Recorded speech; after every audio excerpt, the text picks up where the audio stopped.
Bonjour à tous, j'espère que vous allez bien. On se retrouve aujourd'hui pour 2 créations de tasses avec les stylos Invisible Ink de chez Cricut. Et pour cela, je prends une tasse à sublimation de chez Cricut. Vous n'êtes pas obligé de prendre de chez Cricut, mais par contre, il faut absolument que ce soit à sublimation.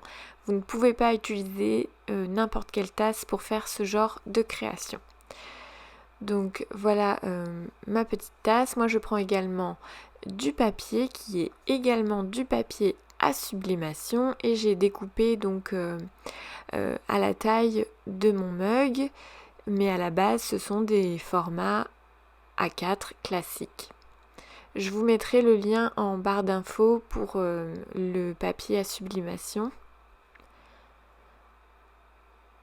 Donc comme ça, moi je suis très contente de ce papier, donc voilà, il n'y a rien à redire là-dessus, il est top. Et donc j'utilise également ce genre de pochette, normalement c'est pour les papiers à scrapbooking. Et donc mes feutres, actuellement je n'ai que ça, je n'ai que ces stylos-là à encre Invisible Ink et également un petit spray à eau. Donc en haut à droite vous avez la mug press et j'ai également la table lumineuse, mais c'est optionnel, vous n'êtes pas obligé de l'avoir pour cette création.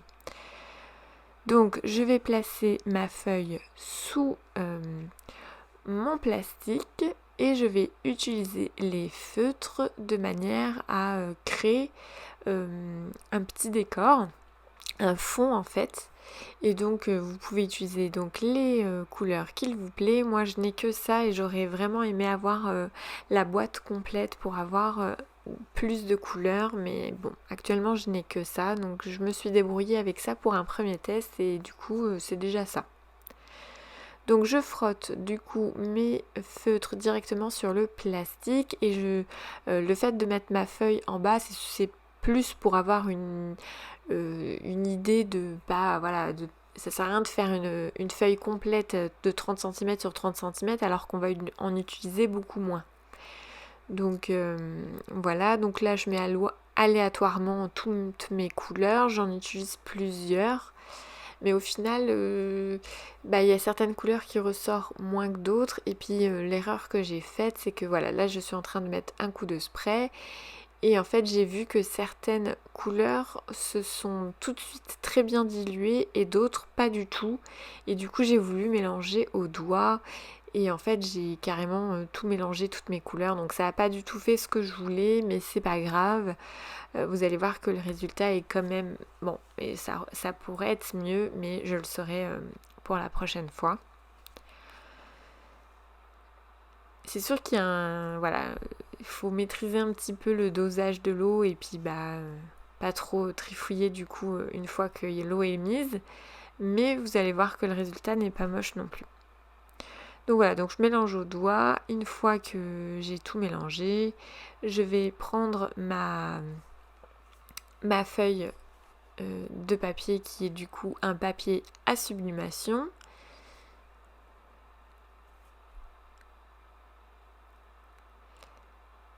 Voilà, et je viens du coup imprégner ma feuille tout simplement. Donc ça c'est pareil, hein. Si vous faites un peu d'aquarelle ou de scrap, je suppose que c'est des choses que vous avez déjà faites. Et donc voilà, je l'ai avec mon doigt, encore une fois, j'essaye de boucher les trous. Bon, j'aurais pu les laisser, hein, mais bon. Donc j'ai laissé sécher à l'air libre, mais vous pouvez tout à fait sortir un sèche-cheveux ou le heat gun pour faire sécher. Donc voilà, là après quelques heures c'était bien sec. Et du coup j'utilise ma planche lumineuse, ma tablette lumineuse. Donc là j'ai tout simplement imprimé sur un papier normal avec de l'encre normale. C'est totalement une impression totalement normale. Juste je retourne du coup cette impression. Alors j'aurais pu le faire directement de mon ordinateur, mais vu que j'utilise la tablette lumineuse, j'avais pas forcément l'utilité de le faire. Et donc là, du côté où il y a mon encre, donc je continue, je rajoute avec sur ce même côté, je rajoute avec mon stylo noir le texte. Mais du coup, comme je vous l'ai dit tout à l'heure, j'ai retourné ma feuille pour que ce soit en miroir. C'est très très important. Si vous étiez sur le logiciel Design Space avec la Cricut Maker, clairement vous auriez imprimé ou réalisé ou découpé votre motif en mettant le miroir. Donc là, c'est exactement la même chose. Si je veux que mon texte ressorte du bon côté niveau lecture, il faut que je le retourne à cette étape-là. J'avais fait 2 papiers au cas où, assez similaires du coup au niveau couleur, mais finalement, voilà, mon premier essai était bon. Donc après, je suis venue installer mon papier sur ma tasse. J'ai vraiment été généreuse en scotch. Donc le scotch, j'ai oublié de le présenter en début de vidéo, mais c'est le scotch de chez Cricut, donc spécial haute température. Donc voilà, je suis pas du tout radine, j'en mets pas mal pour être sûre que mon papier soit vraiment bien plaqué sur ma tasse, parce que si ce n'est pas le cas, il y aura forcément des défauts dans le transfert d'encre en fait, tout simplement. Une fois que j'ai installé correctement mon papier à sublimation, je suis venue découper deux couches, je crois, il me semble, 2 couches de papier sulfurisé. Moi j'en mets minimum 2, des fois 3, pour être sûre que mon encre ne se transfère pas dans ma machine en fait. Parce que si vous ne protégez pas votre tasse avec du papier sulfurisé, ou normalement c'est du papier parchemin qu'ils appellent ça, je crois.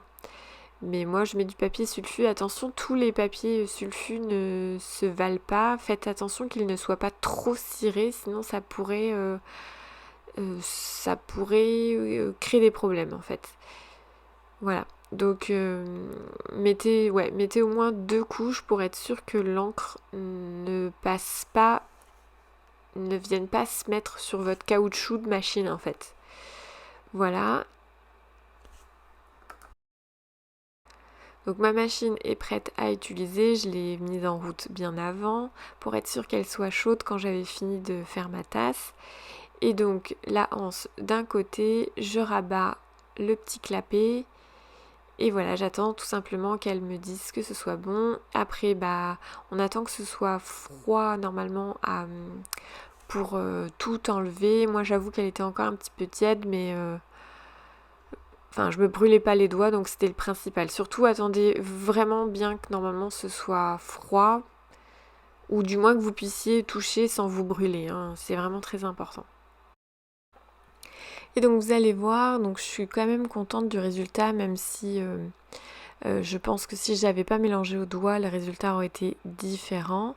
Mais l'effet aquarelle est quand même là et du coup je suis très contente pour ça. Donc il y a de temps en temps, ça se voit pas trop à la caméra, mais il y a des petites nuances de jaune et des petites nuances de violet, mais qui sont vraiment très très légères et ça fait vraiment un effet aquarelle.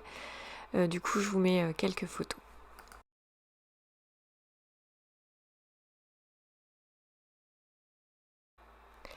Et donc dans ma lancée, j'ai eu envie de faire un deuxième test. Donc celui-là, par contre, je l'ai réalisé avec mon imprimante à sublimation et je suis venue imprimer un texte à l'envers, donc en effet miroir, où j'ai marqué Happy Planner. Et en fait, c'est parce que je souhaitais me créer un pot à crayon spécial Happy Planner, puisque j'utilise tout le temps les mêmes crayons et les mêmes stabilos, et du coup j'avais envie de réserver un pot à crayons, et du coup je l'ai réalisé avec une tasse, voilà. À défaut j'aurais pu, je pense, trouver un pot à crayons à sublimation, mais j'avais plein de tasses, donc voilà. Donc cette fois je fais un peu différent, je fais des sortes de grands traits et j'utilise on va dire 3 couleurs parce que le jaune il se voit quasiment pas. Et avec mon spray, je voulais essayer de faire un dégradé de couleurs.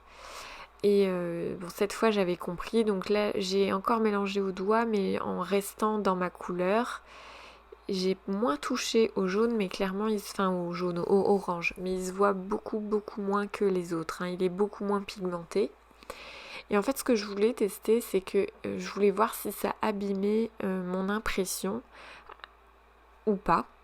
Et clairement, ça l'a pas fait. Par contre, effectivement, j'ai choisi un orange dans mon écriture et du coup, ça ressort beaucoup moins. Mais bon, c'est pas très très grave, c'était un test et je suis quand même très contente du résultat. Donc là, on voit que ça fait un effet aquarelle et clairement, je trouve ça trop canon. J'ai utilisé le heat gun pour le sécher cette fois, mais surtout faites attention à pas approcher de trop près le pistolet parce que sinon... Moi perso j'avais très peur que ça active l'Invisible Ink. Bon il faut je pense une plus haute température mais je me suis dit on sait jamais si ça fait foirer après le truc.